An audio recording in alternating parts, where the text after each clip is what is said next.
오늘 하루도 잘 보내셨습니까? 어김없이 수요일이 왔습니다. 그리고 우리는 이 자리에 함께 똑같이 수요 예배로 하나님 앞에 영광 올려드리려고 합니다. 혹시 평범한 일상 가운데 하나님께서 주셨던 그 평범함의 은혜를 우리는 누리고 살아가셨습니까? 또 때로는 그 평범함이 아니라 그 평범한 가운데에 특별함이 있기 때문에 우리는 오늘도 살아가는 모든 순간이 하나님의 은혜임을 고백하며 살아가는 것 같습니다. 특별 새벽 기도가 있기에 평소하고 다른 수요일을 보냈다라고 생각할 수 있겠지만 그 외에 우리는 또 다른 평범한 삶을 살아갔구나라고 어쩌면 생각할지도 모르겠습니다. 오늘 이 시간 가운데 그럼에도 불구하고 우리가 특별할 수 있는 것은 하나님께서 이 예배 가운데 함께 하시기 때문입니다. 하나님의 은혜와 그 사랑을 말씀과 오늘 예배를 통하여 발견하는 은혜가 사랑하는 이곳에 모인 주님의 자녀들 가운데 있기를 간절히 소망합니다. 오늘 읽을 본문은 우리가 너무나도 익숙한 본문 요셉의 감옥의 이야기입니다. 억울한 누명을 썼든 어쨌든 요셉은 지금 감옥에 있는 것이 오늘 말씀의 배경이죠. 어쩌면 사람이 갈 수 있는 가장 낮은 자리까지 요셉이 떨어진 상태에 놓여져 있는 겁니다. 하지만 우리가 잘 알듯이 요셉은 감옥에서도 관수장의 눈에 띄어서 온갖 죄수들을 관리하는 위치에 놓여 있게 됩니다. 죄수가 죄수를 관리하게 되죠. 어쩌면 그러면 감옥 안에서는 성공한 인생이구나라고 말할 수 있겠습니다. 그런데 이것은 과연 성공일까요? 여러분, 감옥은 어떤 곳입니까? 일단 제한된 공간에서 살아가는 곳이죠. 어떤 선택을 할 수 있는 자유가 그들 가운데에 존재합니까? 매일의 삶은 철저하게 반복적으로 진행됩니다.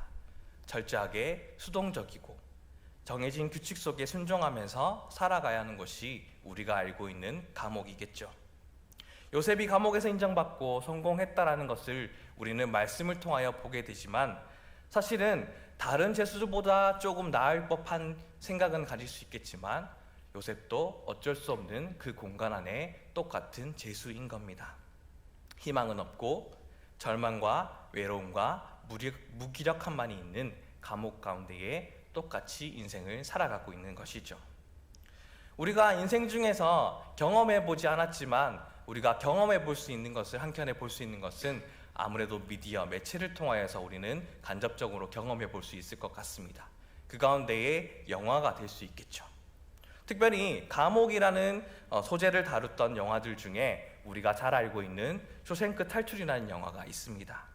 이 영화에서 두 명의 등장인물만을 잠깐 이야기하자면 주인공 앤디 듀프레인은 감옥이라는 제한된 공간에서도 희망을 가지고 살았던 사람입니다. 하지만 반대로 감옥 안에서는 감독원들에게도 인정을 받고 자유롭게 외부와 거래를 하면서 감옥 생활을 하고 있는 레드라는 인물이 또 있지만 그는 이렇게 얘기합니다. 희망은 아주 위험한 것이라고. 그리고 감옥에서는 처음에는 체제에 반항하고 자신의 방법들로 저항을 하지만 시간이 지나면 지날수록 자연스럽게 감옥에 순응하는 삶을 살아가게 된다. 그러니 이 안에서는 아무 쓸모도 없으니 그 사실을 순순히 받아들이는 것 좋을 거야 라고 이 주인공에게 이야기하는 인물이 나옵니다. 이 영화가 생각하게끔 하는 것 중에 하나는 사람은 결국 어떤 체제 안에서 제한된 공간과 규칙에 짓눌려서 할 만한 그러한 존재가 아니다라는 것을 말하고 싶은 것 중에 하나인 것 같습니다. 감옥만이 제한된 공간, 규칙이 있는 것이라고 말할 수 있을까요?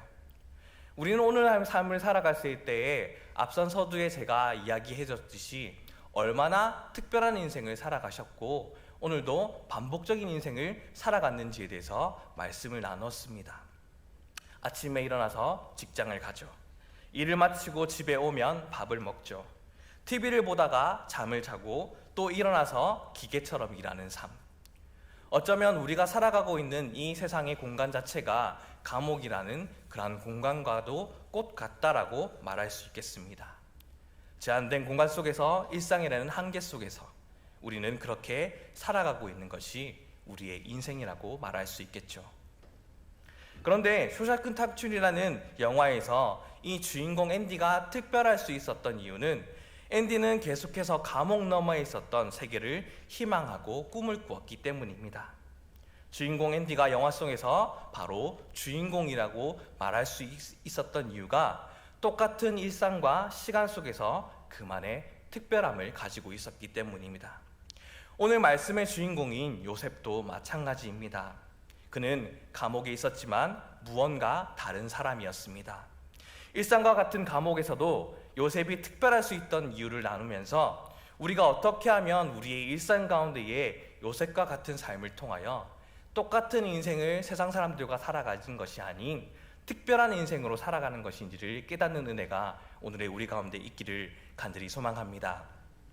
요셉이 일상 속에서 특별함을 가지는 하나의 이유는 바로 성실한 자세로 낮아짐 가운데에 섬기는 직분을 매일매일 감당하는 것, 즉 섬기는 것을 매일 행했던 인생이었기 때문입니다. 오늘 본문 4절에 나오는 섬겼다라는 단어와의 샤레트라는 단어는 하인의 신분으로 봉사하다, 시중둘다라는 뜻의 어근인 샤라타라는 단어로 철저한 복종과 열심히 극진하게 섬겼다라는 의미를 가지고 있는 단어입니다. 어디에서요? 감옥에서요. 이 단어에 사용된 것을 살펴보면 요셉과 보디발의 관계처럼, 왕과 신하의 관계처럼 중요한 인물이나 통치자에게 들어지는 개인적인 섬김을 나타낼 때에 나타내고 사용되는 단어입니다. 또 레위인과 제사장과 같이 하나님과 특별한 관계에 있는 자들 편에서 행하는 예배 사역 때에 사용하는 단어가 바로 이 샤레트라는 단어입니다. 요셉이 갇힌 감옥에 바로의 두 관원장, 곧 술 맡은 관원장과 떡 맡은 관원장이 갇히는데 복잡한 왕궁의 위계 질서 속에서 큰 권세를 갖고 있는 그들에게 요셉은 특별히 선별되어서 이 두 사람을 섬기는 일을 감당하게 되었던 것이죠.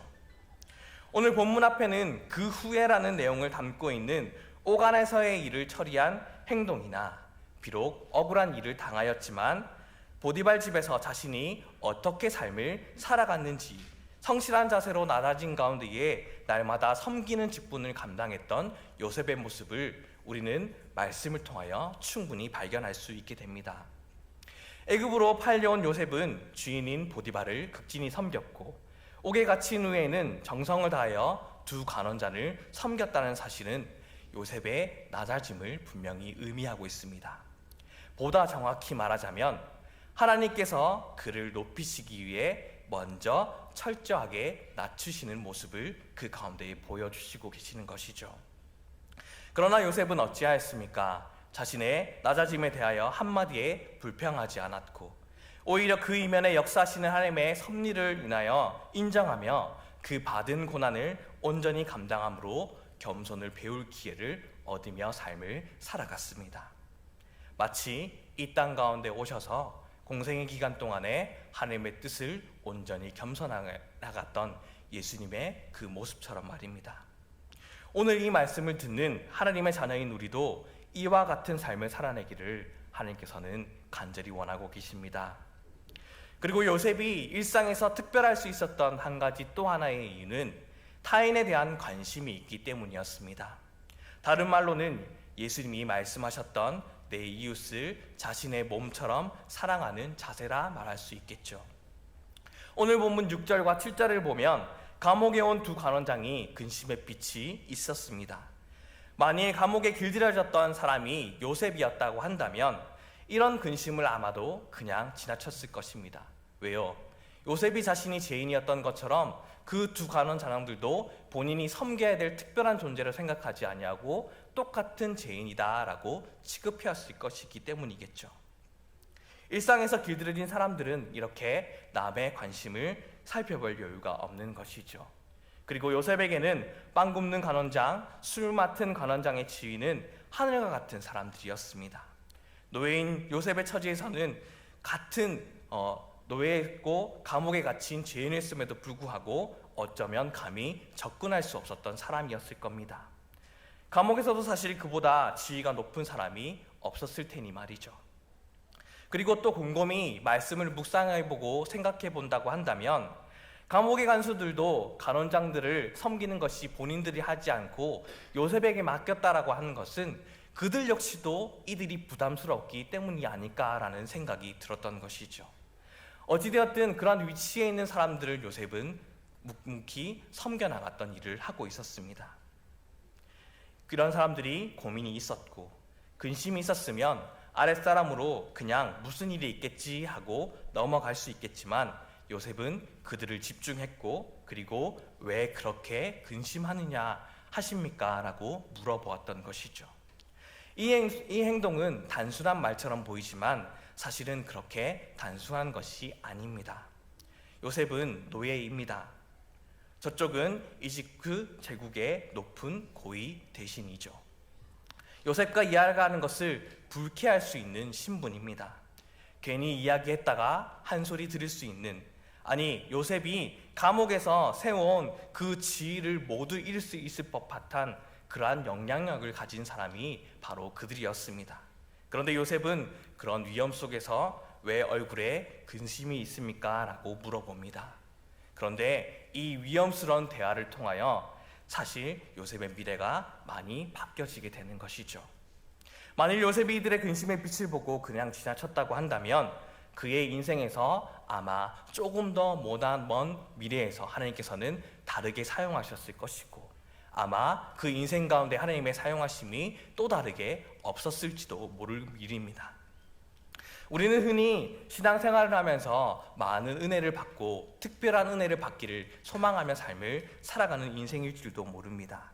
그런데 우리가 평범한 인생들 속에서도 특별한 은혜를 받고 살아가기 위한 그러한 한 가지 요소는 바로 우리 인생 가운데에 나를 위한 삶을 살아가는 것이 아닌 타인을 위한 삶을 살아갈 때에 그러한 특별한 은혜를 누리며 살아갈 수 있다는 것을 우리 가운데 말씀하시는 듯합니다. 똑같은 시간 속에 있지만 어떤 사람은 그 일상 가운데의 남다른 시선과 관심으로 자신의 일상을 특별하고 창조적으로 사용되어지게 되는 것이죠.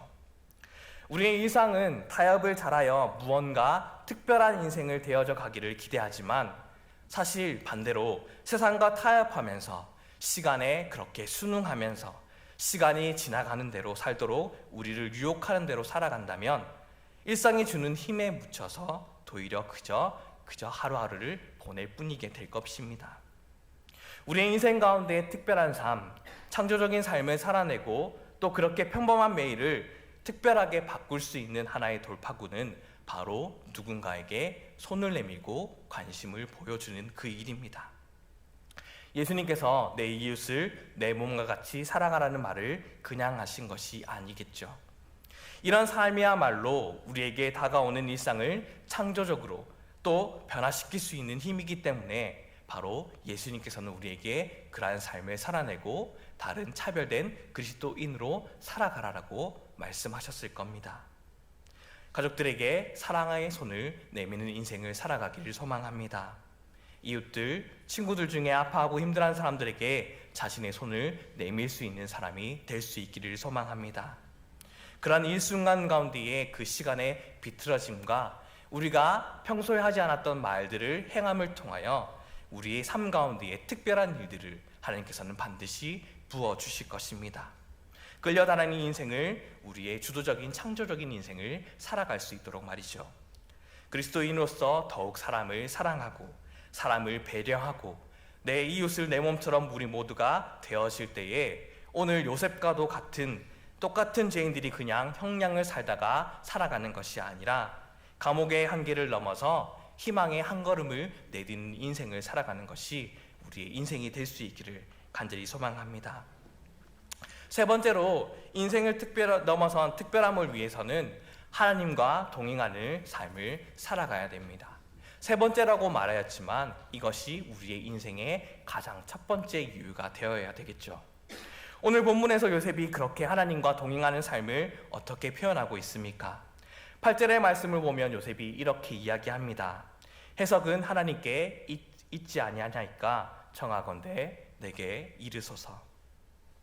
간원장과 요셉의 신분의 차이는 너무나도 큽니다. 간원장은 애굽의 권력의 중심에 있었던 인물들이었고 요셉은 이 사람의 눈에는 감옥에 있는 노예였습니다.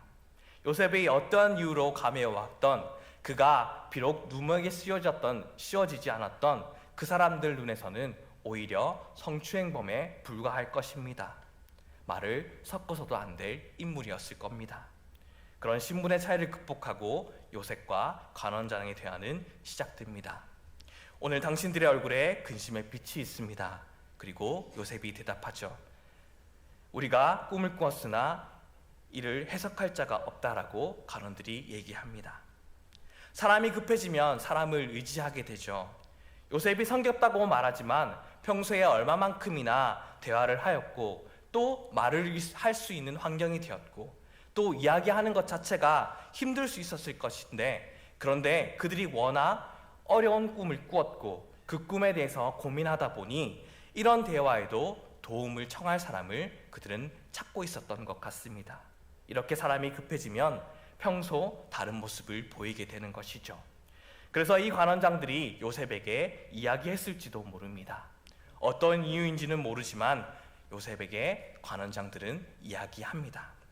그런데 그 말을 들은 요셉은 너무나도 당당하게 이야기합니다. 당신들의 꿈을 해석할 분은 하나님이십니다. 요셉의 이야기 속에서는 한치의 주저함도 없습니다. 어떻게 요셉은 한치의 주저함도 없이 확신된 대답을 그들에게 말할 수 있었습니까? 그것은 바로 요셉이 항상 하나님과 동행하는 삶을 살았다는 것을 보여주고 있는 것이기 때문이죠. 그런데 재미있는 것은 어떠합니까? 꿈이라는 것은 요셉에게는 상처입니다. 아픔입니다. 꿈 때문에 자신의 노예가 되었고 형들에게 버림받았던 겁니다.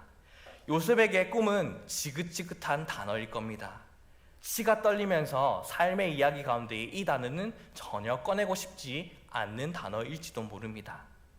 나는 꿈을 꾸었는데 나의 인생은 왜 그렇지? 라고 하나님께 원망하고 나의 인생을 불평하였던, 나의 인생 가운데 나타냈던 그 인생의 불평의 그 모습들이 바로 요셉에게는 꿈이라는 단어일 것입니다. 그런데 요셉은 그 꿈이 하나님께 속한 것이라고 소개하고 있죠. 그것은 이들의 꿈만 하나님께서 들어주신 것이 아니라 자신에게 망가져 있던 꿈을 아직까지 하나님께서는 이루어가 계시고 하나님께서는 그 꿈을 언젠가는 반드시 이룰 거라는 확신이 그 가운데 있었기 때문입니다. 이런 하나님에 대한 신실한 믿음이 어떻게 유지가 될 수 있었겠습니까? 요셉은 이러한 상처들을 극복하고 꿈이 하나님께 속했다는 것을 어떻게 말할 수 있었을까요? 그 이유가 바로 요셉이 늘 하나님과 동행하는 삶을 살았기 때문이겠죠. 비록 자신에게 꿈은 아픔이었겠지만 매일 하나님과 동행하면서 하나님의 뜻을 조금씩 깨닫고 이해하고 상처들을 치유해 나갔겠죠. 그래야지 그런 상처들 속에서 자유해질 수 있기 때문입니다. 그리고 오늘의 갇혀져 있는 그 감옥 가운데서도 다른 사람들과 달리 하나님이나 이름을 다른 사람들에게 전해주며 삶을 살아가게 되었던 겁니다. 요셉에게 하나님과 동행하는 삶에 대해 더욱 이해할 수 있는 것은 요셉에게 하였던 그 말이겠죠. 내게 이르소서. 비록 감옥에 함께 있지만 신분이 노예인 자가 꿈을 나에게 말하라고 이야기합니다. 자신은 그 꿈을 해석할 수 있다는 확신이 있었죠. 하나님께서 꿈을 자신에게 이야기해 줄 수 있는 그런 담대함이 그 가운데 있었습니다. 앞에 있는 두 왕과 같은 높은 관직에 있었지만 굴하지 않고 자신 있게 꿈을 자신에게 이야기해 보라고 말합니다. 요셉에게 이러한 확신이 있었던 그 고백이 과연 우리에게는 있을까요? 저 역시도 말씀을 준비하면서 수없이도 하나님께 기도함으로 되뇌어 보았습니다.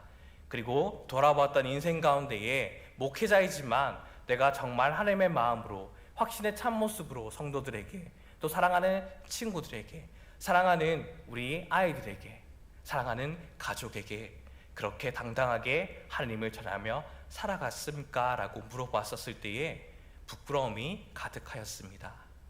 여러분에게도 동일하게 하나님께서는 저에게 물어보시고 제가 물어보았듯이 이 시간도 물어보고 계시겠죠. 과연 너의 인생 가운데에 나를 당당하게 소개할 나의 친밀함이 너에게 있니? 그리고 나에 대한 확신이 너에게 있니? 그 확신이 너는 무엇이라 말하며 삶을 살아가니? 오직 하나님만이 우리 삶의 주인이시고 하나님만이 모든 해결을 하는 삶을 믿고 자신 있게 우리는 말할 수 있습니까? 여러분, 요셉처럼 고민하는 아이들에게 가서 내게 이야기해봐 말할 수 있습니까? 이런 말을 할 수 있으려면 우리가 얼마나 하나님과 동행하는 삶, 얼마나 친밀한 삶을 살아가야만 할까요? 요셉이 하나님에 대한 자신감은 이 순간에 즉흥적으로 결코 만들어진 것이 아니라 평소 일상에서 하나님과 깊은 교제를 하며 삶을 살아갔기 때문입니다. 늘 하나님과 동행하는 삶을 살았기 때문이죠. 요셉은 일상 속에서 사람들과 똑같이 살았지만 하나님과 깊은 교제를 하며 삶을 살았던 사람입니다. 요셉은 알고 있었습니다. 꿈을 해석할 힘을 하나님께서 주실 것이란 사실을 말이죠. 그만큼 친밀한 관계가 유지되도록 요셉은 하나님을 찾는 삶을 살았고 하나님과 동행하는 삶을 살았던 인물입니다. 그리고 그 일의 결과는 적절한 하나님 때에 드러나게 하시고 귀한 열매를 맺고 하나님의 뜻대로 하나님의 꿈을 함께 이루어 나가는 인생을 우리는 계속해서 읽어나가는 말씀을 통하여 이미 알고 있지 않습니까? 그러니 우리의 평범한 인생은 참 특별하다는 것을 잊지 말고 살아가십시오. 하나님께서 주셨고 허락하셨기에 우리는 특별한 인생을 살아갑니다. 하나님이 그 특별한 인생 가운데에 함께하여 주시기에 특별할 수 있습니다. 또 그렇게 하시는 하나님에 대한 신뢰로 살아가는 자를 들어 사용하여 주셔서 하나님을 나타내시고 하나님의 꿈을 이루어 가시기에 오늘도 우리가 하루하루를 살아가는 평범한 인생이 특별함으로 살아갈 수 있습니다. 바로 오늘 요셉이라는 인물의 삶처럼 말이죠. 그러기 위해서는 오늘이라는 하루를 성실한 자세로 나라진 가운데에 섬기는 일을 변함없이 살아낼 수 있기를 간절히 소망합니다. 또 나 혼자 사는 것이 아닌 함께 살아가는 이웃과 상황에 하나님의 마음의 시선으로 바라보고 사랑의 손길을 전하며 뻗어나갈 수 있기를 소망합니다. 그리고 언제 어느 때든지 살아계신 하나님을 나의 가운데 살아계신 예수 그리스도를 우리 인생 가운데 전할 수 있도록 날마다 하나님과 친밀하며 하나님과 동행하는 인생을 살아가기를 간절히 바랍니다. 여러분은 하나님께서 우리의 인생을 변화시킬 분이라는 것을 믿습니까? 하나님께서는 여러분의 변화된 삶을 반드시 변화시킬 것을 확신하십니까? 확신하신다면 감사하며 또 그 하루를 오늘도 살아내십시오. 혹 대답하기 어렵다면 오늘 주어진 이 말씀에 나의 삶을 비추어 하나님과의 관계를 다시금 점검해 봄으로 우리의 일상이 하나님과 함께하는 특별한 인생을 살아가면서 하나님 앞에 돌이키는 인생이 오늘의 이 자리 가운데 일어날 수 있기를 간절히 소망합니다. 하나님과 동행하기 위해 더욱 기도의 자리를 사모하고 더욱 말씀의 자리를 사모하며 더욱 예배의 자리를 사모할 수 있는 사순절기 고난의 주간을 우리는 보내고 있습니다. 매년 오는 기간이지만 이 사순절 기간을 통해 우리의 인생을, 우리의 신앙을 돌아보고 예수님과의 관계를 다시금 점검하며 평범한 일상 속 특별함을 가질 수 있는 것이 이 결과임을 함께 고백하는 인생이 될 수 있기를 간절히 소망합니다. 예수 그리스도를 알고 그분이 모시는 삶을 살아감으로 우리는 일상을 넘어 일상 가운데에 특별함을 누리는 은혜가 사랑하는 이곳에 모인 모든 주님의 자녀들 가운데 있기를 간절히 소망합니다.